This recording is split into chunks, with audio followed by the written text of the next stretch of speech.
Hello, and welcome back to the Wizard's Respite Sanctorum, a show that dives into all things TTRPG. Today we're going to be doing something that we haven't done for a little bit, but we really got started on this show doing, and that's a deep dive into an RPG that we really love. But before we get involved with that, I want to introduce my co-host and partner in all things RPG, Zachariah. Zach, how are you doing? Hi, everybody. Zachariah with OMG. We've done a few of these. Our last one was Touchstone, as far as the deep dive. Actually, this was the concept of the show when we originally started it. And then it has morphed into just talking about TTRPG stuff. But this is a game that I've recently played, and I am very excited to talk about. Yeah, so am I. I'm really looking forward to getting into the nuts and bolts. I'm very much a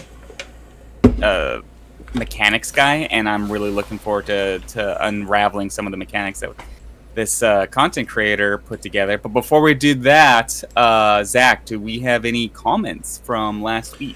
We do. We have a long one from Phil Billy. Last week's, 2 weeks ago's show was a bit controversial. We talked about the species, race thing, and Phil Billy wanted to weigh in, so I'm going to go ahead and give it a read. The reason companies do these things is money. They don't have a moral reason for these changes they make. This is proven by the not wanting old white men playing their games comments that they quickly walked back as soon as they found out it could hurt their bottom line. And if they learn that this language thing will hurt their pockets, they will adjust as well. WOTC isn't an altruistic moral company. They are, like most, a publicly traded company that has a legal fiduciary responsibility to its shareholders. And currently their shareholders haven't been happy with the returns, so they are throwing spaghetti at a wall to see what works. And in my mind, they are overlooking the real issues with their game and the routes they have been going, essentially making their TTRPG games of service online only model. That's kind of reiterating a lot of the stuff we said last week. If something good came out of something that WOTC did, great, but they aren't doing anything for any other reason than to make money. Like, that's why they're doing stuff. They're not doing it for... I think one of the things he said here would be interesting is if they got a ton of backlash from the race thing, would they walk it back to race? I think that would be really interesting to see if they would. But yeah, I mean, yeah, they're a crappy. They're just a crappy company. I definitely don't like the games as service online thing that they're trying to do with this. They're definitely kind of copying video games and some of the worst habits of video games with that move. Yeah. Definitely appreciate Phil's jumping in there and putting his 2 cents in. Definitely also reiterated and agree with, a lot of the stuff that we were talking about on that show, on that particular episode. And yeah, I mean, a company is a company. It's not a person. You can't expect it to be anything other than what it is. And that is a company. It has a purpose, it has a charter and a mission statement, and that is not to be good. It is to make money. Yeah. So, I also do think that there's something to be said about,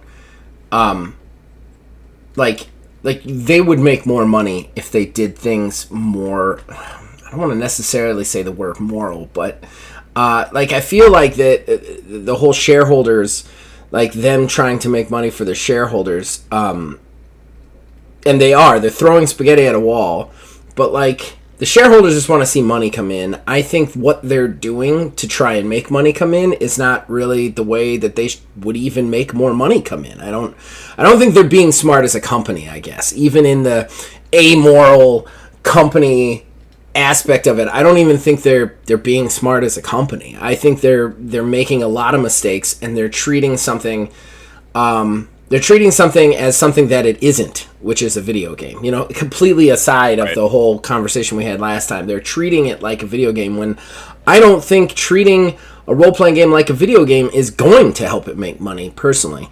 They're very different beasts, and I don't think that the TTRPG community at large, even the D&D ones, are going to be super ecstatic about that. Yeah, absolutely agree with that. And we've seen a lot of pushback from the RPG community, from the D&D community. Every big content creator out there that just is making their chops off of D&D alone. Yeah. Not like the corporate moves that they're making, the direction that the book, the IP is heading in regards to gameplay, structure, and this online gaming platform that they're kind of shoving down everyone's throat for profit's sake, because they're going to monetize it. They're going to make it more expensive or nickel and dime the player. And we're not dumb. We know it's coming. Unfortunately for them, they think that they're the only game in town, and everybody still has the old books. You know, there's still plenty of third-party content out there. Exactly. You know, I don't want this to become a D&D podcast. We should definitely move on to our talking point soon. Right. But, like, I am on both sides, right? I do the gaming stuff, and I do the TTRPG stuff. I have a lot of experience with gaming people and a lot of experience with TTRPG stuff. And, like, this is not calling video game players stupid. But video game players are much more... it would be much easier to trick them or to lure them into something than a TTRPG player, because the TTRPGs are much more like closely knit. They're very reserved. I mean, you have to have that research mindset to just get into TTRPGs because you have to read the books. Like, you don't have to do that with gaming. Right. Gaming is a very casual, like, I bought a game, I'm playing it. Yay! You know, and like I said, doesn't make gaming people stupid. I'm just saying that, like, the way... A level of involvement. Right. Like, you're not going to be able to... Right, you're not going to be able to get them past TTRPG people as much as you would be able to get people around past gaming. The other thing that I'll say is, again, like, I don't think, like, any of this is making them money. I mean, like, that's, like, any of the weird comments, any of the weird decisions, you know, I don't think that's making them money. And I think that's something they need to look at as well, you know? Yeah, absolutely agree. Like, they're going about this wrong, whether you're looking at this from an amoral, evil company standpoint or from, like, a moral person standpoint. No matter how they're doing it, I feel like they're doing it wrong. Yeah, I agree. And in fact, I think that this is honestly an excellent topic for a whole episode of, you know, breaking down what we see industry-wide versus what we're seeing this particular company with the legacy title attached to it is doing, and the Hasbro money attached to it doing, and where we're thinking the industry is going. I think we need to do an industry episode pretty soon. Yeah, we're getting closer to the Christmas season. Probably be a good time to talk about the money-making aspect of our favorite hobby. I'm down with that. I mean, I am an expert at not making money at it, so... Right. We're getting there. We're working on it. But for today, we have a plan, and as all good plans often go awry. Yeah, and this game will kind of show us that all good plans often go awry. Yeah. Why don't we jump back into our deep dive review of Mothership, a sci-fi horror RPG. Oh God, this game is so good. It is absolutely so good. I've played 2 6-hour sessions now, and I could not be happier with this. This is one of the few times that I find a game that's like something that was purchased that I am like. I don't really like World of Darkness that much. System-wise, I enjoy playing it with my friends. They pick the game. Like, it's a joint group effort to pick the game, you know? They also played this Western game before that was based off a zombie game. I didn't really like that game that much. But I enjoy playing it with my friends, you know? Usually when you're sitting at a table, it is a rarity, when you're not the game master picking the game, that you're enjoying the game that you're kind of part of. You know what I mean? play the game the table wants to play. Yeah, exactly. When you're a player, that's one of the downsides of being a player, is you're playing the game that the table wants to play. And you're making the best of that. And it's not necessarily bad, because you're going to have fun. If you're a good role player, you're going to have fun no matter what you're doing. Right. This is a game I played, immediately became in love with this. Like, absolutely in love with this. So, like, the table that I play with is that this is the garage game, that the infamous garage game I've mentioned many times here on Sanctorum. Well, from September to the end of October, the game master loves horror, so he always does some sort of horror thing for those weeks, those couple of months, right? Mm-hmm. The last 2 times I've played with him, it's been this game called Stalker, I want to say, or something like that, and it's like a serial killer game sort of thing, like a slasher film, slasher. I think that's what it's called, slasher, and fun game, but it's a lot of that. This year he got Mothership, and he wanted to run Mothership, and I love this game to the point where I kind of want to make a case to play it instead of the other game, like instead of going back to World of Darkness. Like, that's how into this game I am. Oh wow, yeah. And I know you've been playing World of Darkness there at that table for a little bit. Yes, quite some time. And got involved with your characters. So this is definitely saying something. How much you enjoyed playing this game. Yes. Yeah. Now, full disclosure, I have not yet played this game. It is definitely on my short list of games that I want to play. It has been for a while. I've heard nothing but good things about it. And I sat down and read over the rule books this last weekend. Really fell in love with the structure of how they laid out the rule books. Yeah. And the what they're overall trying to accomplish is very clear, and that is to teach not only the players but also the game master how to not just play the game but make a very scary horror game. Every inch of going through this book, there are little tips, or it's all sort of written geared, it seems like, to teaching you how to make a scary game, and what makes a scary game and what doesn't make a scary game. Yeah, I think that like, I definitely want to get into like the meat and potatoes of what it is, but like the way they put those books together is such a player forward kind of experience. Just the character sheet, like the example of the character sheet. The character sheet has arrows on it that literally walks you through the character creation process. I created both of my characters basically by myself before I understood the rules, just based on the information on the character sheet. Like, it is an incredibly quick, straightforward, awesome experience, and that's one of the things I really like about this character creation. It does a lot of what I wanted Single Mod to do. Character creation is extremely simple, extremely straightforward and easy. And then you're into the game, and the game itself is extremely simple and extremely straightforward. It's hard, and it's going to punish you, really heavily punish you, but like, you get right into it, you know? Especially that's great too when your character's going to die often.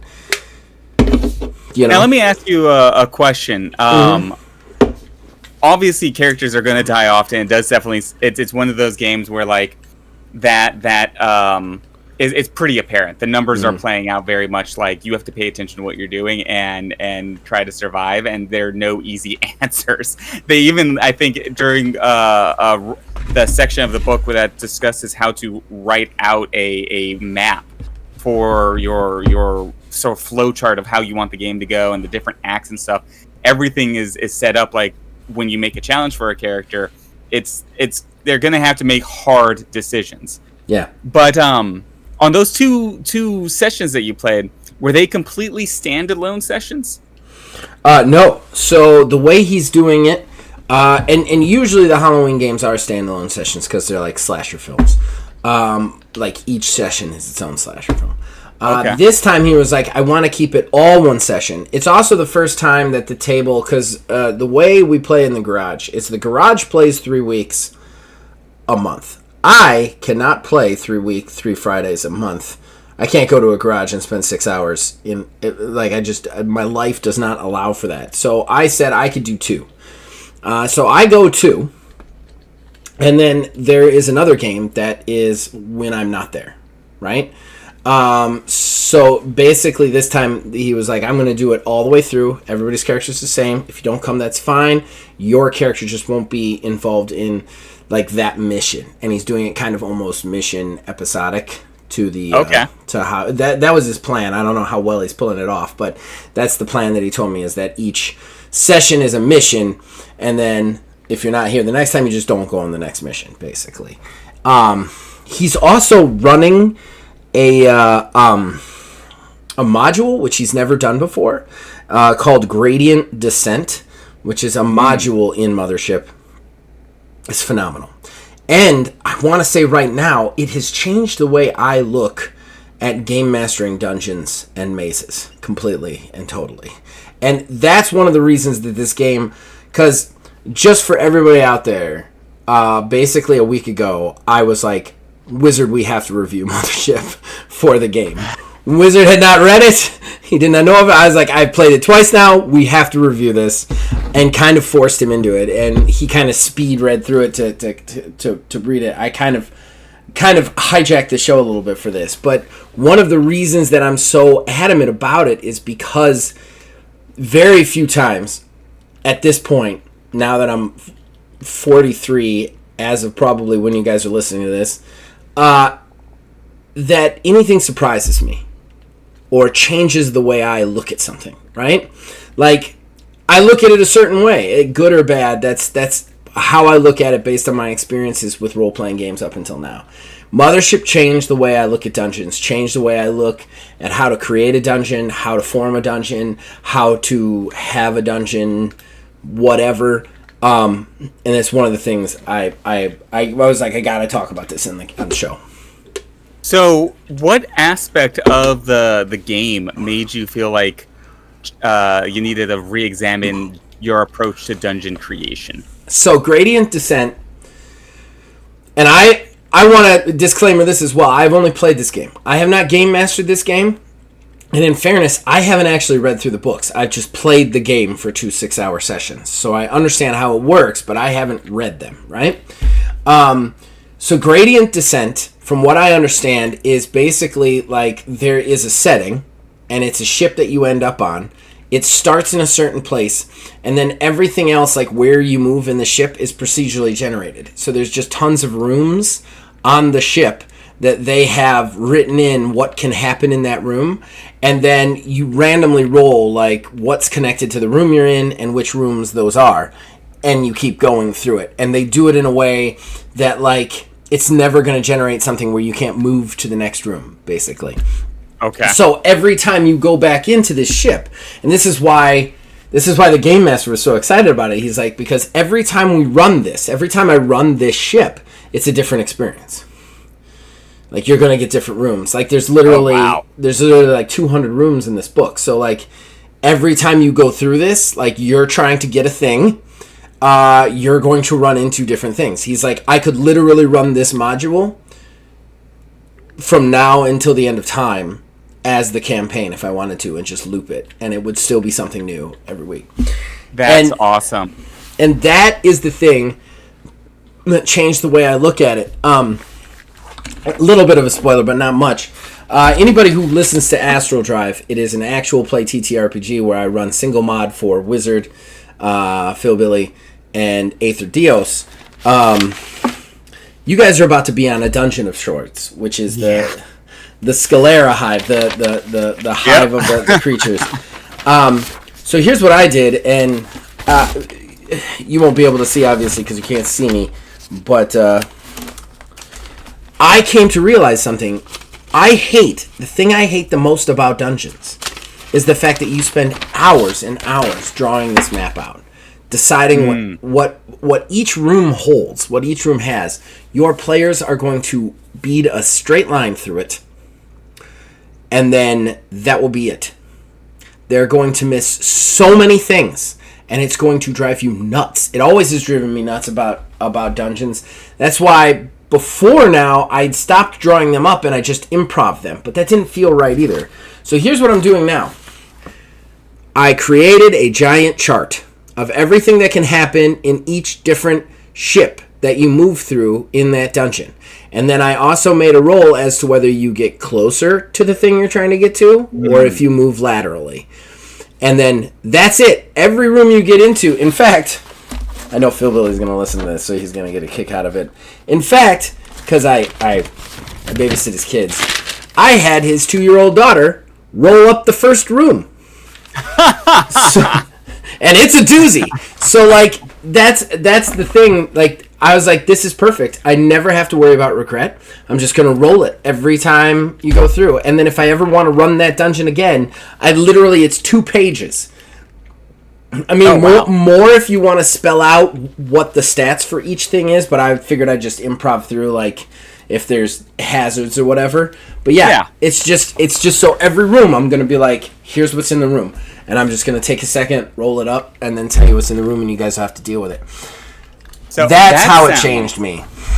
That sounds fantastic. And that's actually one of the things that, like, stood out to me as well the most. This book, the core role book here has so many tables in there, and a lot of them are they never actually tell you to roll on the tables, but they do on the character sheet.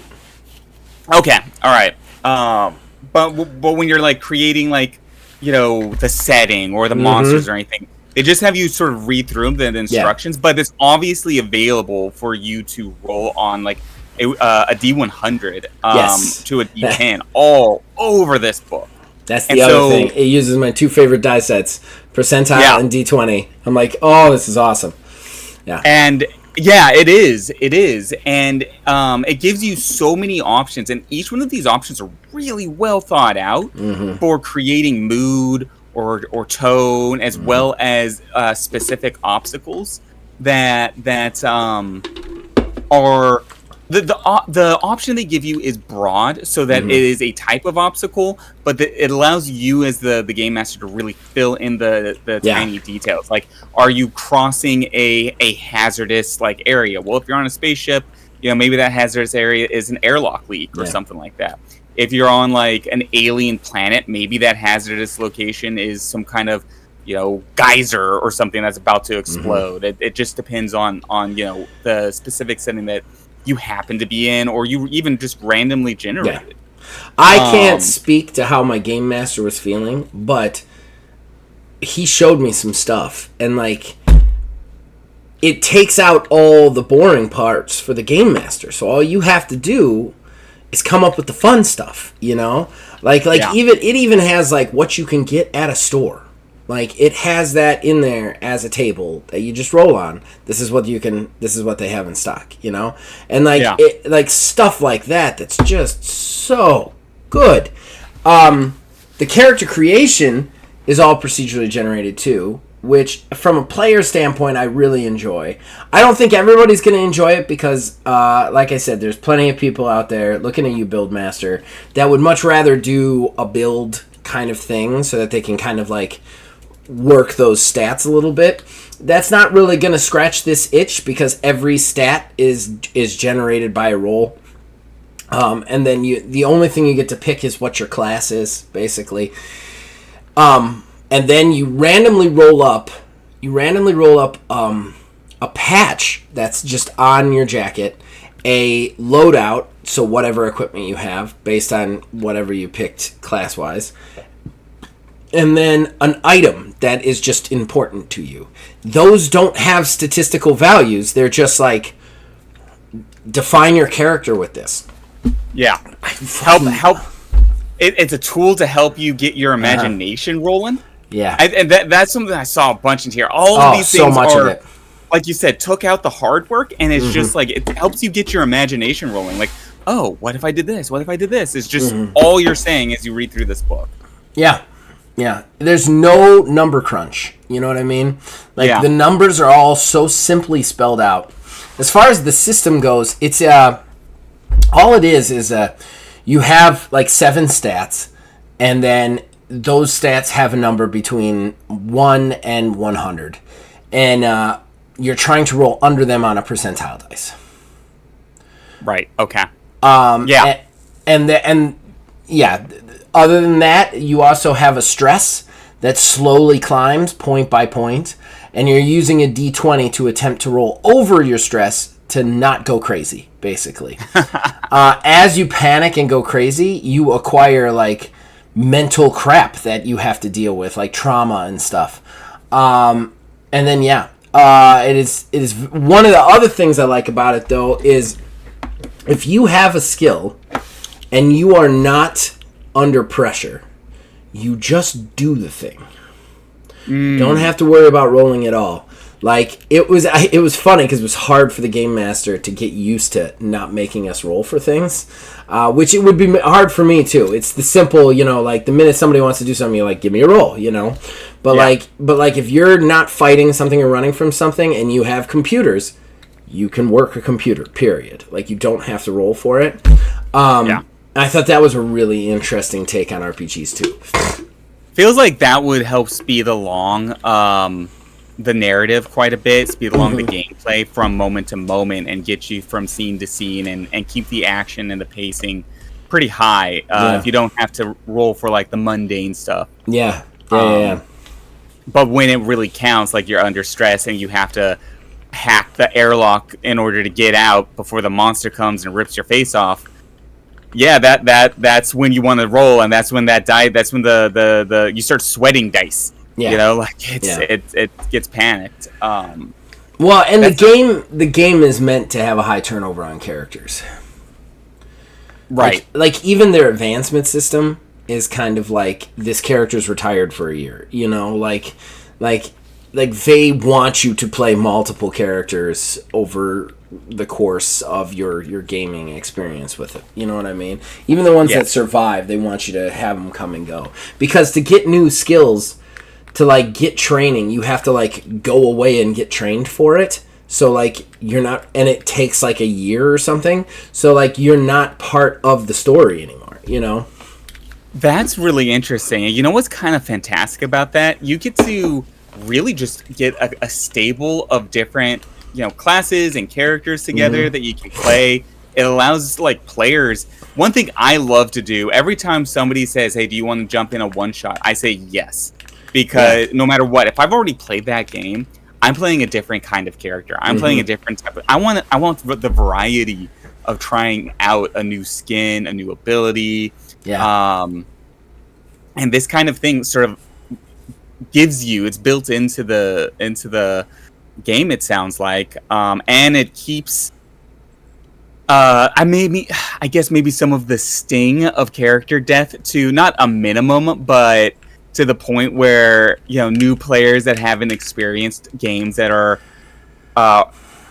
wrought with character death, it gives them an opportunity to be like, okay, I can't get too attached to this character, and get mad and throw my character sheet across the room because I'm done, because I'm gonna have to put him down anyways. Well, and I love the idea of having a few surviving characters that you can rotate in. Like, who do I want to be in this situation? My first day out, my character didn't die, but basically got medically retired because he got both his eyes shot out with lasers. It was fun. So yeah, that was one session. By the end of the session, my character was blind. So it is very severe. I know that in the second session I played, we were all still alive when I left, but then the third session happened that I'm not at, and from what I understand, 2 of the characters died. And the other one's at like 20 stress and ready to snap and go crazy. So like it is a very like very hard pressed, like high death mortality rate game.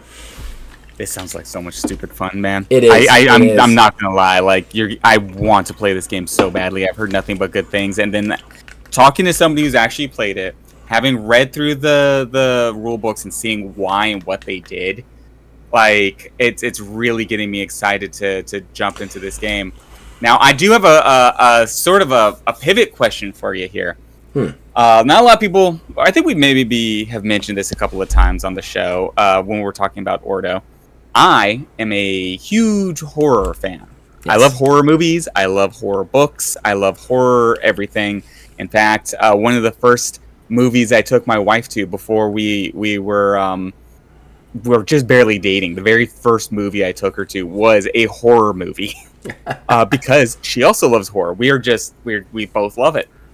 You are not a big fan of horror. You know, not to go on a digression, but like horror is like the thing that like follows me around that I can't get rid of, that I don't like, because everybody who I likes horror, and I just can't avoid it now, especially in the TTRPG space. It's insane to the point where you talked me into writing a horror game. I wasn't gonna write a horror game, that wasn't even on my memory, and you were like, well, horror's the third most searched game for people. Yeah.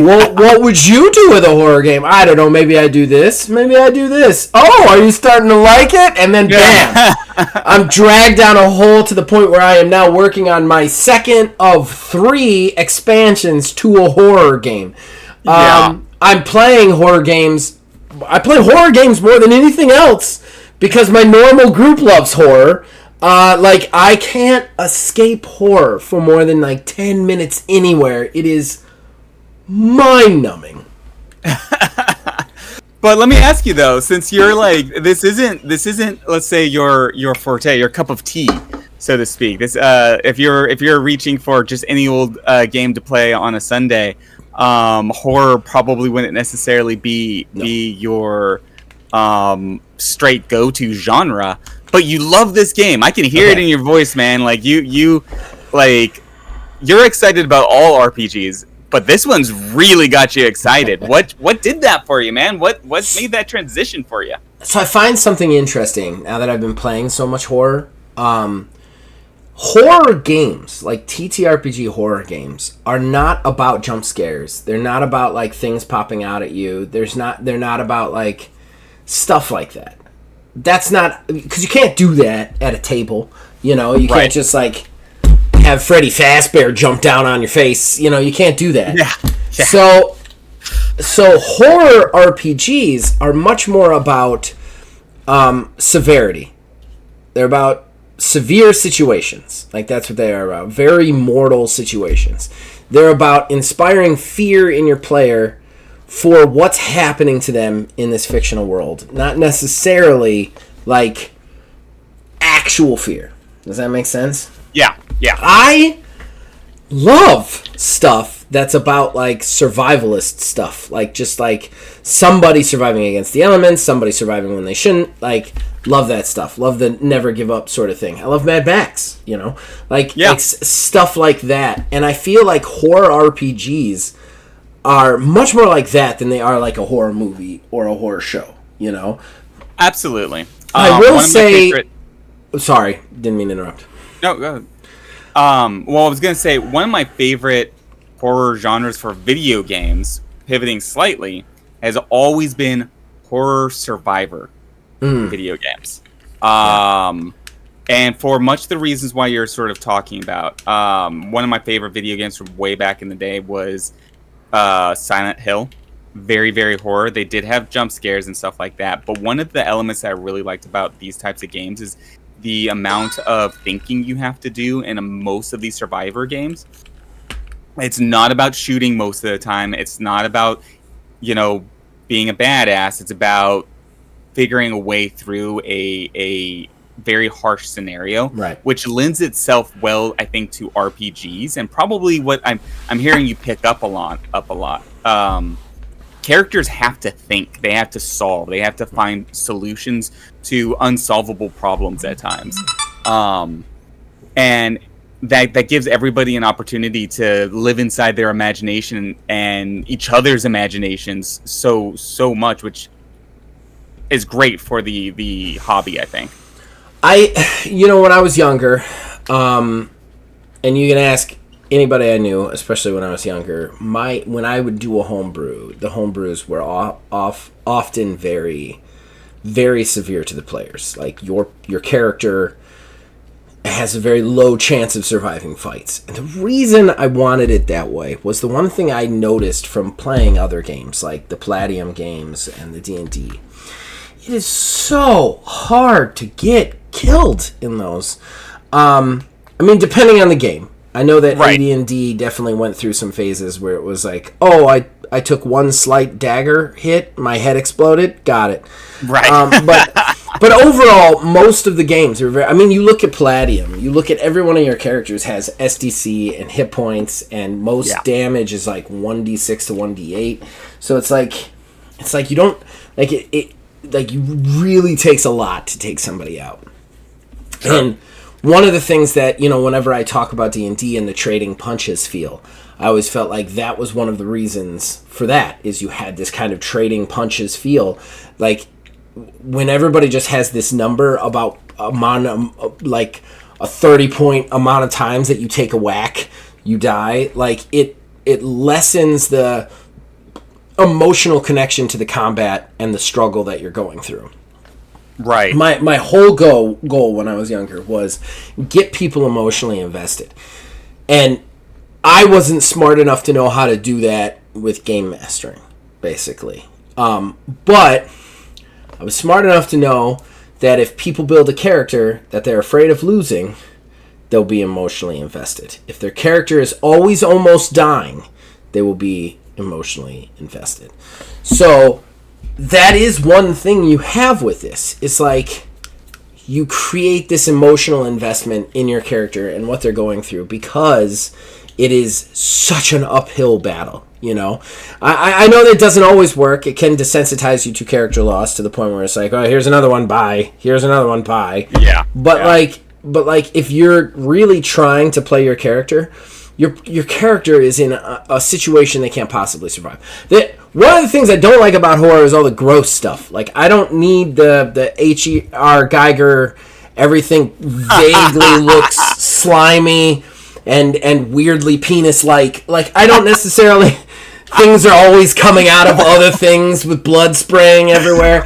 I don't need the gore. I'm not You're not wrong about anything you just No, that's the thing. Like, I don't need that. Like, I understand they're in a rough situation. I don't need to watch something explode out of somebody else's chest slowly, and then, you know what I mean? Like, yeah. That's one other thing that I've always hated about horror, and I know that my garage guy loves it because his descriptions of things are fucking insane, and I have to come home with that in my brain.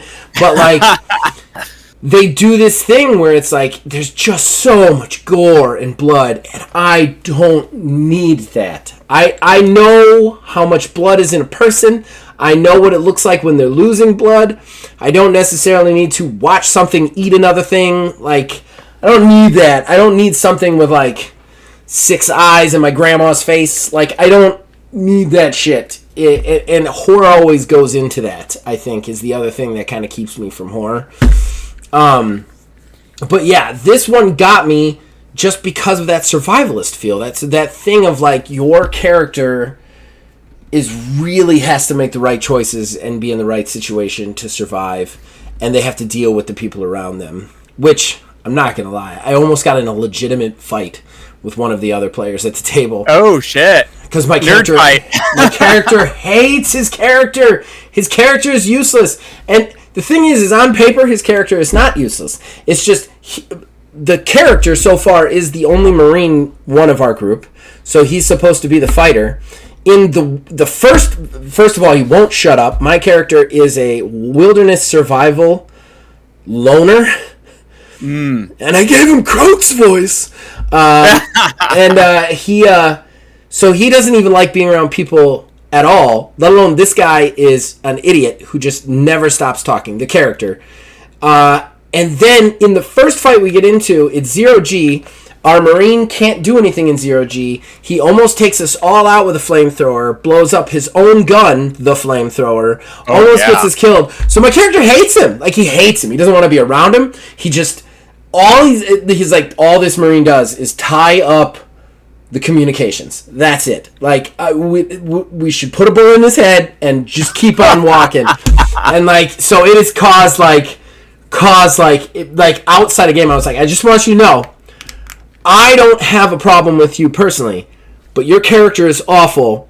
My character does not like your character. And he's like, well, I just want you to know that I don't hate you personally, but here's what I don't like about your character. And we got into a debate about what of the characters. And I was like, oh no, this is getting bad. But yeah, like, that's the kind of stuff. Like, it puts you in that situation where, like, my character's like, I want to live.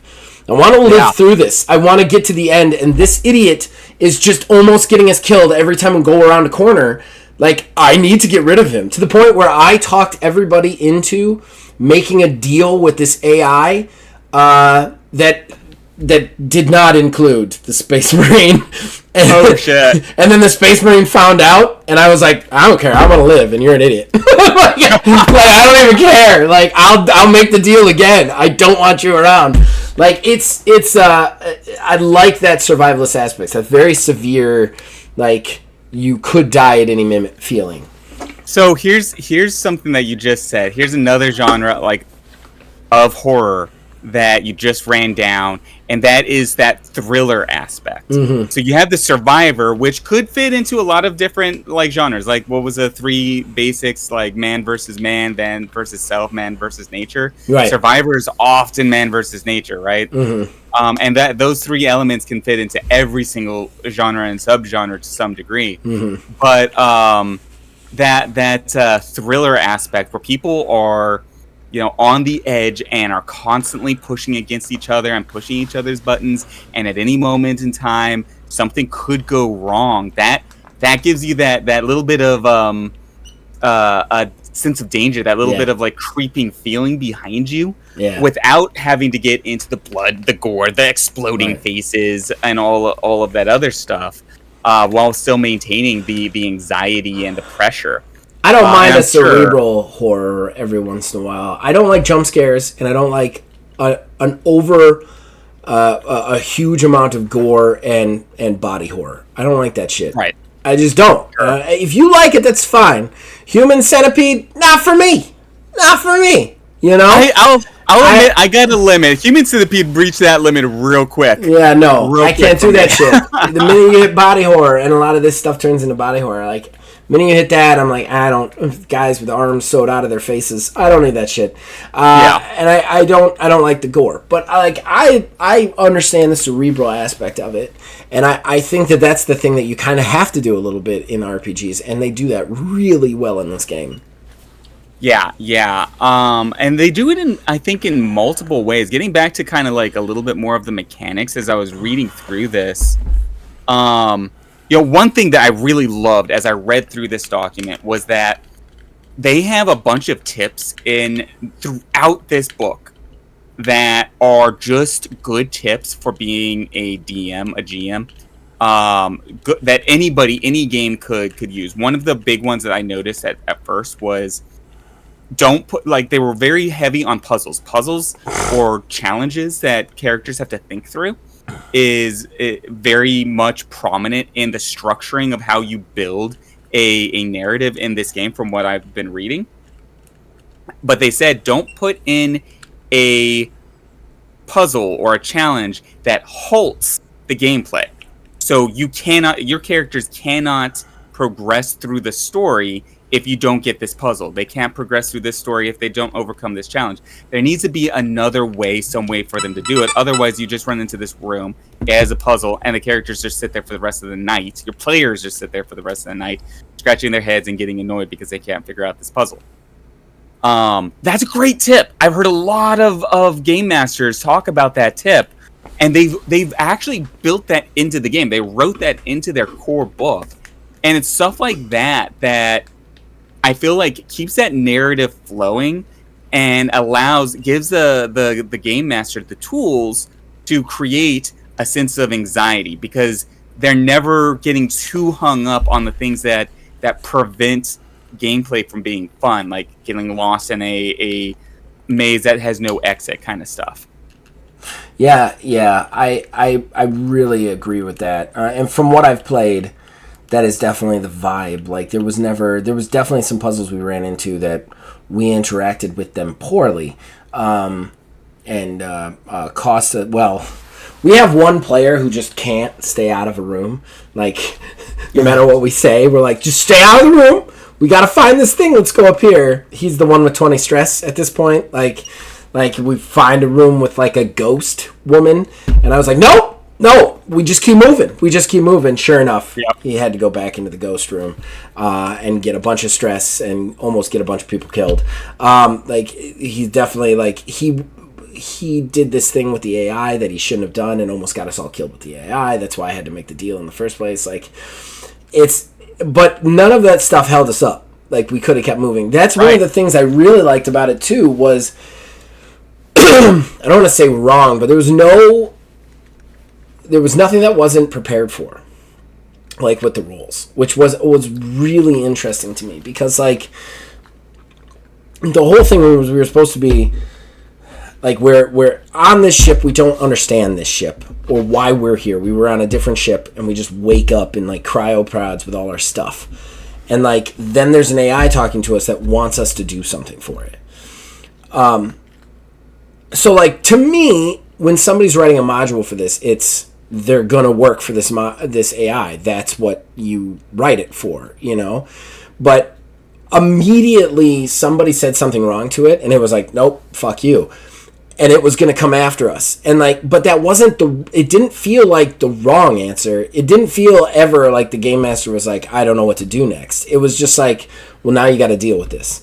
And, like, that's something that I really respected about what I've played in the module so far, is they never felt like if you do that, it's going to end the game.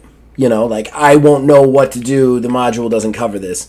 It felt more like, hey, man, whatever you do, you do. We've got a response for it. And I thought that was really cool of this game, you know? Yeah. Yeah. Yeah, that sounds fantastic. That sounds like that's exactly what you want from, I think, most RPGs. Yeah. And I would say, like, it seems to me, and not having played it and not read the module that you had been playing, I've just read the core rule book and the player's handbook thing.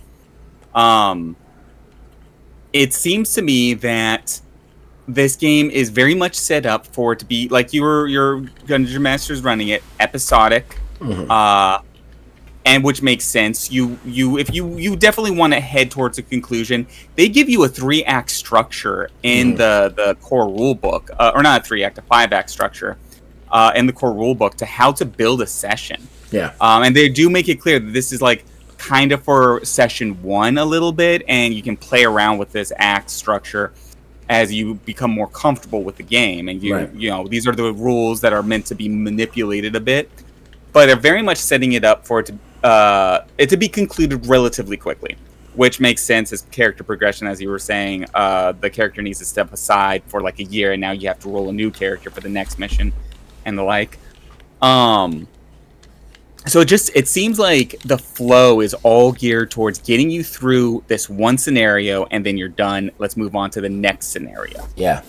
It's pacing, and that's something that very few writers of RPGs consider. But this is definitely how do we keep it moving? You know what I mean? Yeah. Like, you could definitely tell that the writers of this have played a D&D session or a Platinum session, and they got to something that they needed to pass, and they didn't know how to do it.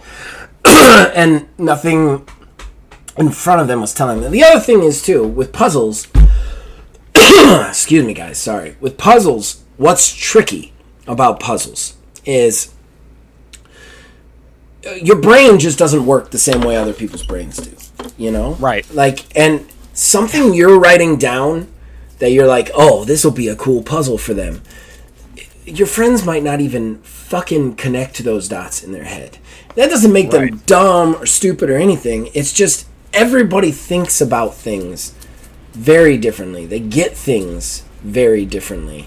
And because of that, if you put a roadblock in front of them, like a puzzle, and they don't get it, it's going to be a long night, you know? Yeah. Whereas this game never really does that. If they didn't get it, they just move on to the next thing. You know, it's not stopping them or halting them. You know, TMNT Truck and Turtles. That's the kind of module I'm running for you guys on TMNT. Yeah. That module does not address what happens if the players decide not to take the road trip. It has tips for how to get them back on the road trip, but it does not have any sort of like, oh, they don't take the road trip? Okay, well then this happens. There's no like there's no backwards. And in fairness, it's called Truckin' Turtles. It's a road trip module. You want to take a road trip. Like, that's right. the whole point of it. If they're not taking the road trip, then Jesus. But they don't consider that. Whereas this module considers everything that you could do, even trying not to play it. You know, like, and that's something that I really love about it. Like, the Game Master were just like, and not the Game Master, the people who were writing this were definitely like, how do we make sure they've always got something to do? You know? Right. Yeah. Let me ask you another question, because it's we've been, how long have we been doing this kind of stuff together? It's been at least like a year and a half, right? At least a year. I don't know if we've hit 2 yet, but at least a year. Okay. And one other thing that I know that has been hesitant for you in the past for certain types of games is science fiction. Sci-fi, you had mentioned, in the past, like, you were reluctant to dive too far deeply into science fiction because you felt like certain science fiction tropes required a lot of visuals. Yeah. How do you feel like this game handles that as being a player and just hearing what the game master is rolling out for you? I don't know. So, I am sorry. My voice is taking a turn. So, I don't know that I would say that I'm against playing science fiction. I think science fiction is one of my favorite genres, especially to game master in. My problem with science fiction, on the writing side of it, is that these things need pictures. Okay? They just do. And pictures, whether hand-drawn or AI-generated or however the pictures work, they're complex, right? Because you're either paying a ton of money to an artist to draw stuff, or you're doing AI and you're taking the risk of somebody being like, you shouldn't be doing AI, it's stealing. Sure. So, with that in mind, when I say to you, what does an orc look like? You know instinctively you have some sort of image in your head of an orc, right? World of Warcraft or Pig Orc. Those are the two things that pop into my head. Right. Now, when I say to you, what does a Caledonian look like? Who the fuck knows? You know? Right. Look at Star Trek. There are so many species of aliens out there in Star Trek. Just hundreds of them. I don't even know what they all look like, But, like, if I were to say to you, what does a Gorn look like? You don't know. You don't know instinctually unless you've watched Star Trek and you know what a Gorn is. Now, go one step forward, and I'm telling you what my sci-fi fantasy race is. I can't describe that on paper to the point where you will understand what it looks like. It needs visualization more than fantasy does. More than than horror does, in my opinion, because horror, the whole idea is not knowing. You don't even want a good description of stuff in horror. Whereas with science fiction, like pure science fiction, you need to know what stuff looks like. It's all about that. Like, even Star Wars, which I would argue is not pure science fiction, it is much more like not insulting Star Wars people. I'm saying that it's like star fantasy. It's like space opera. Yeah. You know what I mean? Yeah, it's science fantasy, hardcore, for sure. You have space wizards with lights, like fire swords. It's not like that. I never understood the arguments between Star Wars and Star Trek, because I'm like, they're completely different genres. So as far as I'm concerned, but even that, it's all about the visualization. It's all about seeing what you're looking at, and pictures allow you to do that, whereas description does not always allow you to do that.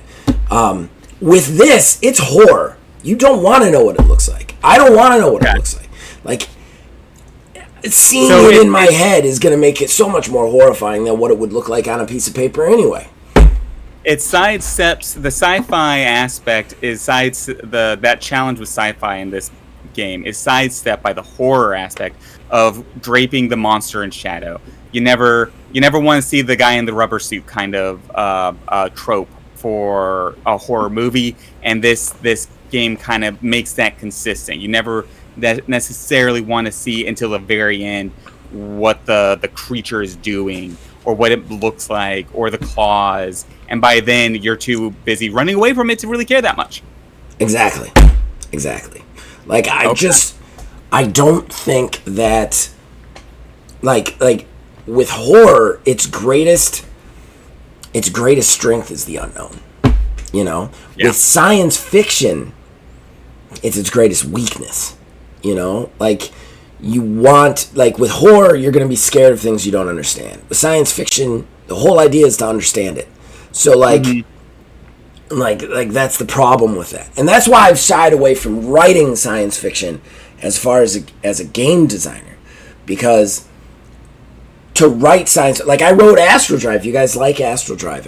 Yeah, like, absolutely love Astral Drive. I don't know that I'd want to ever release that because describing it is so fucking hard, and I don't know how I would do it with pictures, you know? And, like, especially with fantasy creatures, like, even if people are okay with AI generation, it is very hard to generate science fiction... AI generate science fiction creatures the way you want them to look, you know? It's one thing very different. So, like, even if I wanted to cheat, I can't cheat, you know? Sure. And just to answer your question, it has been 2 years. Okay. Just now. So, and this is the best way I had to figure this out, because we truly got into this when you offered to review Upper Hand, if I recall correctly. Yeah, that's right. And then once you offered to review... So I'm going off the publication of the review of Upper Hand. So we had probably known each other for a couple of months prior to that, but it was still a budding friendship. It wasn't like what it is today where we're doing a podcast together. Right. And that review, I just went onto your page, and that review you posted on August 5th of 2022. Damn, man. So it has been 2 years as of August. Oh, we're gonna have to remember that for the future. We're gonna have like special episodes or something. Yeah, it's kind of crazy. I did not realize it had been that long. I thought for sure it was like a year and a half. But yeah, I thought it was a year and a half, but 2 years. Yeah, we beat the 2 year mark. Just beat the 2 year mark. Yeah. Mm-hmm. Not bad. Okay. Well, I think we've run through most of everything we've enjoyed about the book or about this thing. Do you have any nitpicks, being the player, having worked through this a couple of sessions? I do have a very big nitpick, and it is 100% a nitpick. It is the definition of nitpick, okay? But the way they do advantage is stupid in that game. Okay. So, just so that everybody knows, advantage in D&D. If you have not played D&D or single mod, you should check out single mod. Although we don't call it advantage, we don't want to get sued. It's just extra D20s. But... Right. The idea of advantage as a principle in role-playing games is you roll 2 dice and you take the better number. Or if you're at disadvantage, you roll 2 dice and you take the worst number. That's disadvantage. With D&D, it's always on the attack rolls or the skill rolls, which are D20s. Right. When you do advantage on percentile dice, it is rare that you see that. But I was always taught that when you do advantage on percentile dice, you make the one that's better the 10s. You don't have to call ahead. Okay. So, like, if I roll a 9, because everybody out there who's not... I can't imagine you've never rolled a percentile dice, but if you've never rolled a percentile dice, it's 2d10s. If you get if you get 2 zeros, it's 100. If you get a 0-1, it's 1. You can't get a 0. It's not 100. You can't get a 0, people out there. And then... and then... Well, one of them's the 10s place, one of them's the 1s place. You can also get percentile dice that have the percentile spot. They just have an extra 0 on all of their stuff. Right. But, like, so if I would be like the red one, and the red one rolls a 5, and the other one rolls a 2, it's a 52, right? If you have advantage on percentile, you don't have to call between the two. So, like, if it's better to get the 25 than the 52, I take the 25. If it's better to get the 52, I take the 52. There's no second roll on advantage with percentile dice. Right. Okay, yeah. Mothership makes you roll a percentile dice twice. So it's a whole nother roll twice. I hate that. I hate that. That is just not what I was taught. I'm sorry. I'm going to be an old man screaming at the cloud, and it doesn't help that I just lost my voice. So basically I sound like Croak now, but that's not the way it is. It's you take the more good tens place, not 2 percentile rolls. It's too many dice. Yeah. Drawing the line. Actually, I can see that argument because like rolling the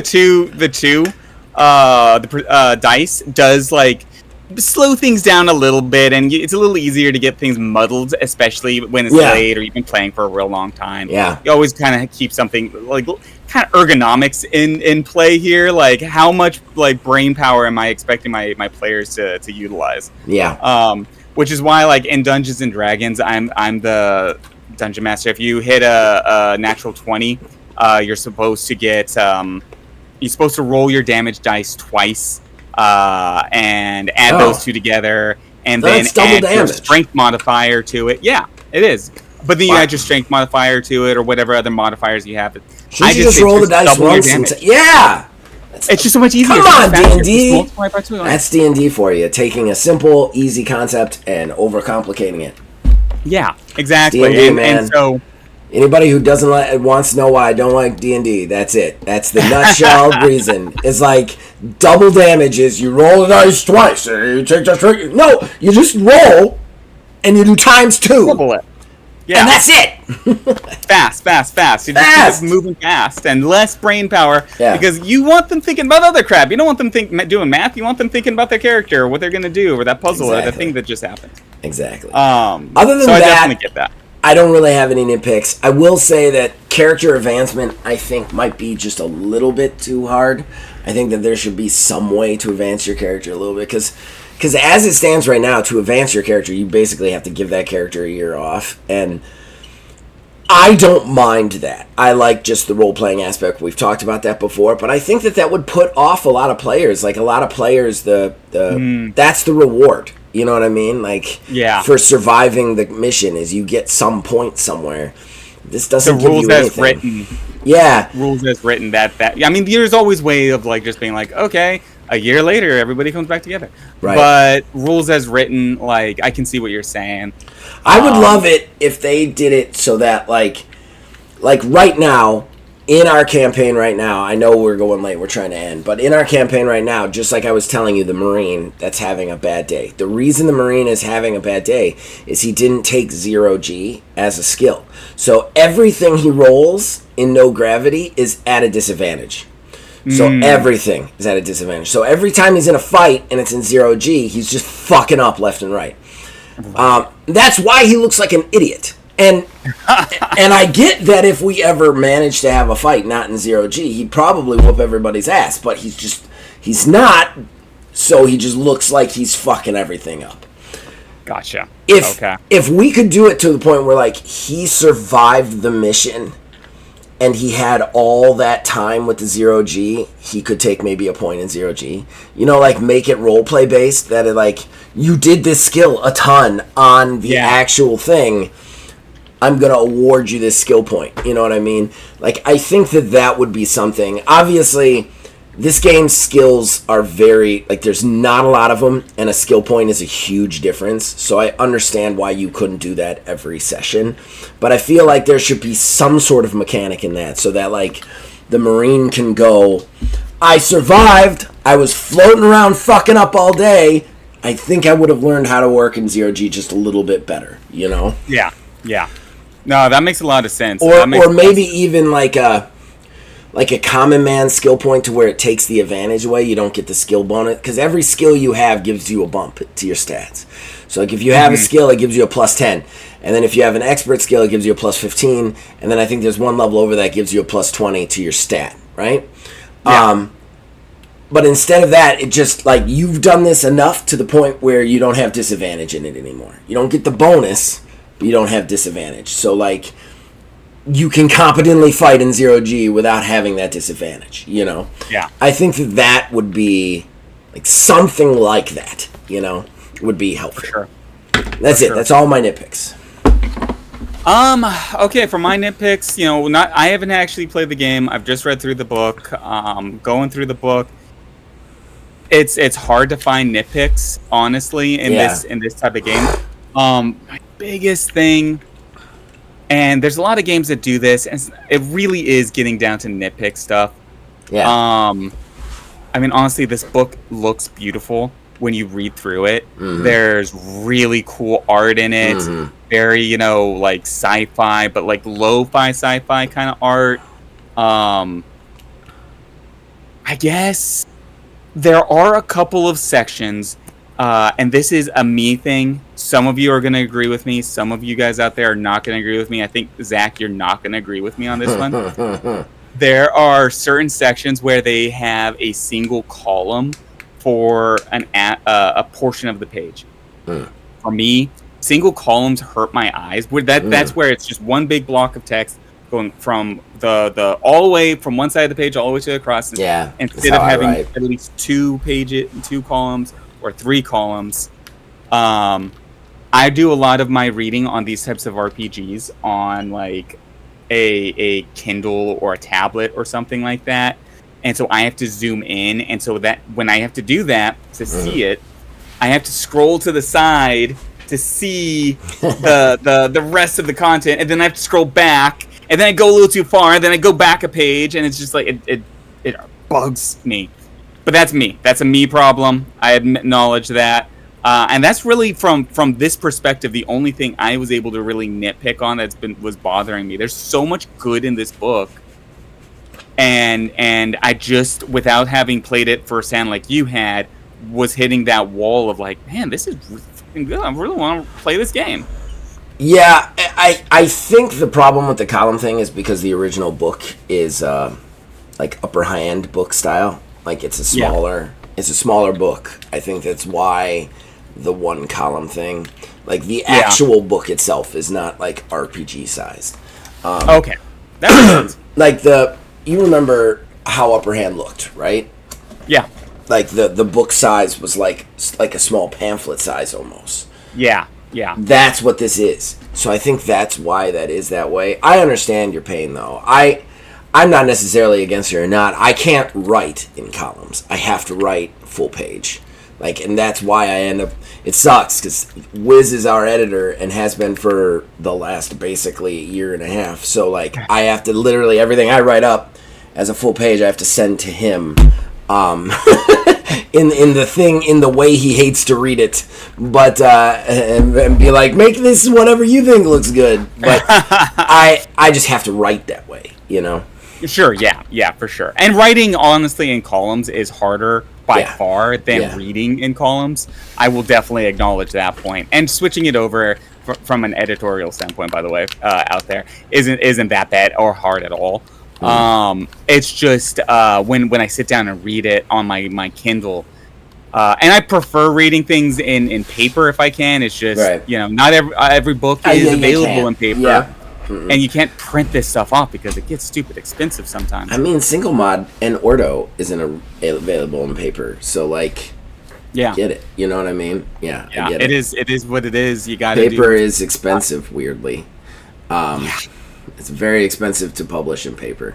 I know because of all the mistakes we made on Upper Hand the first time around when we did a role playing game. I felt Okay, so I'm good. That's it. We are at an hour and 8 minutes, though. This has been one of our longer shows. We had a lot to say about this game. We did. Before we get out of here, Zach, anything you want to plug? On the TTRPG side, we're trying to get Ordo Scriptorium Season 2 out. We're recording it now. I don't know if we're going to make the spooky season that Wizard wants us to make, but I would expect that before the end of the year. I know our TTRPG content has gone down a little bit. We're kind of recovering, and I'm trying to find a good schedule so that we can keep it going at all times. But we've also got TMNT would have streamed last night if you're listening to this, so please go back and check that out. And then and then check out Astral Drive if you're a TTRPG student. If you like video games, also check out my channel. I do a lot of reviews and Let's Plays. Okay, and for me, I'm of course dropping the Wizard's Respite, wizardsrespite.com. All of these episodes can be seen. There is a website dedicated to all things TTRPG. We have a lot of articles on tips, industry news, and we're also doing shirts. And I am actually wearing one of our shirts. It is a Hawaiian style shirt with the shield and wings and sort of that crest with a D20 in it. It was also designed by Zach. It is a very comfortable shirt. Really love this thing. So definitely check out the shirts out there. And I think that could pretty much covers it for this episode. Yeah, buy Ordo too. It's on itch.io. Yes. So thank you guys for listening. Until next time, keep rolling them dice.